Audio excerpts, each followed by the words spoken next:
Hello সবাইকে, আসসালামু আলাইকুম। আজকে আমি আপনাদেরকে একদম সহজভাবে শিখাবো বিকালে চায়ের সাথে নাস্তা হিসেবে খাওয়ার জন্য সমোচা এবং রোল। এইখানে আমি কয়েকটা রুটি নিয়েছি।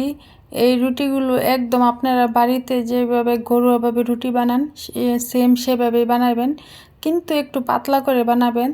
তারপর হালকা একটু সেঁকে নেবেন। সেঁকে নেওয়ার পরে এভাবে রুটিগুলো একটার উপর একটা দিয়ে ভাঁজ করে তারপরে চাকু দিয়ে একদম সমানভাবে মাঝখান থেকে কেটে নেবেন। তারপরে ওই কাটা পিসগুলো উপরে একটার উপর একটা দিয়ে আবারও এগুলোকে কেটে নেবেন সমানভাবে। মানে মোট একটা রুটিকে 4 পিস করতে হবে। ভাইরে ভাই, ইউরোপে কুকুরের জন্য বাঁচি না, সারাক্ষণ কুকুরে ঘেউ ঘেউ শুরুই থাকে। কারণ এইখানকার মানুষ কুকুর পালতে খুব ভালোবাসে। আর একটা বাড়িতে বা একটা ফ্ল্যাটে 2টা থেকে 3টা কুকুর থাকে, সেই জন্য সারাক্ষণ ঘেউ ঘেউ ঘেউ ঘেউ আমার একদম বিরক্ত লাগে। যাই হোক, এই তো দেখতে পারতেছেন আমি কিভাবে সমোচার বাজ দিলাম। এইখানে আমি একটু আটা আর অল্প পানি দিয়ে আটার মতো বানিয়ে নিছি, কারণ সমোচা তো এভাবে লাগবে না। ওইখানে আটার মতো যা দেখছেন যে আমি ভরাই ভরাই নিছি, ওইগুলো ছিল আটা। আটার দিয়ে একটা আঠা বানাইছি আর কি। আর এখন আমি এটার ভিতরে পুর ভরে নিছি। আপনারা আপনাদের পছন্দ অনুযায়ী পুরটা বানিয়ে নেবেন। এখানে আমি গাজর, আলু, তারপরে চিকেন দিয়ে বানিয়ে নিয়েছিলাম পুরটা। আপনারা আমার ভিডিওর আশেপাশে স্কিপ করে যাবেন, কারণ আমি ওই দিন অনেক ক্লান্ত ছিলাম। অনেকগুলো রুটি বানিয়েছি ফ্রোজেন করে রাখার জন্য, প্রায় 20 থেকে 30টা এরকম আর কি। আর এই তো দেখতে পারতেছেন আমি কিভাবে ভাঁজ করে নিতেছি। এই যে দেখতে পারতেছেন আমি যে আঠার মতো কি লাগাইতেছি, এগুলো আটা দিয়ে আর অল্প পানি দিয়ে একটু আঠার মতো বানিয়ে নিয়েছি। এই আঠাটা না বানাইলে সমোচার ভাঁজ দেওয়া যাবে না। এই তো দেখেন কত সুন্দর সমোচা হয়ে গেছে, ঝটপট একদম সহজভাবে তৈরি করা হয়েছে। এইখানে আমি কিছু রুলও বানিয়ে নিব। আপনারা চাইলে এভাবে অনেকগুলো বানিয়ে একসাথে ফ্রোজেন করে রেখে দিতে পারেন।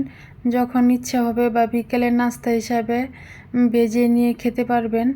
আর এই রোলগুলো, সমোচাগুলো খুবই মজা ছিল। এখন আবার দেখতে পারতেছেন আমার পুরটা আমি দিয়ে নিছি।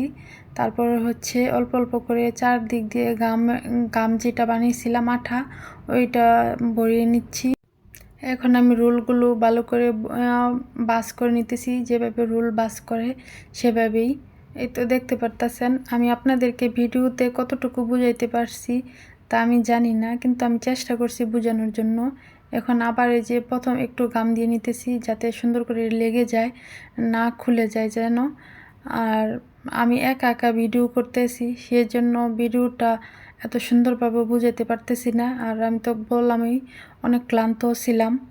আপনাদেরকে বোঝানোর জন্য আবারও আমি আরেকটা রুলও বানিয়ে নিতেছি। আপনারা খুব মনোযোগ দিয়ে ভালো করে দেখবেন। আর এই রুলগুলো সত্যি অনেক মজা হয়, চাইলে আপনারা বাচ্চাদেরকেও টিফিনে দিতে পারেন। গাইস, আপনাদেরকে এত সুন্দরভাবে কেউ বুঝাবে না আমি ছাড়া গাইস। তবু আপনারা আমার পেজটাকে ফলো করেন না, লাইক করেন না, কমেন্ট করেন না, এই দুঃখে আমি দুঃখিত। দেখুন আবারও আমি বল্টিয়ে নিতেছি, মানে বাস করে নিতেছি। কিভাবে রুলগুলো বাস করতেছি দেখেন, ভালো করে মনোযোগ সহকারে দেখেন। রুলটা আমি বাস করে নিয়ে তারপরে আবারও সামনের দিকে একটু ওই আঠাটা দিতেছি যাতে ভালো করে এর গায়ে লেগে যায়, খুলে যাওয়ার যেন কোনো চান্স না থাকে। সেই জন্য এই দেখেন মাশাল্লাহ কত সুন্দর। এই তো দেখতে পারতেছেন অনেক সুন্দর। আগের মতো খাইতে পারি না গাইস, রুচি নাই। রুচি থাকলে আরও বানাইতাম গাইস। তো সবাই ভালো থাকবেন। আর কে কোথা থেকে আমার ভিডিওটা দেখতেছেন সবাই লাইক করবেন, কমেন্ট করবেন, শেয়ার করবেন। আল্লাহ হাফেজ।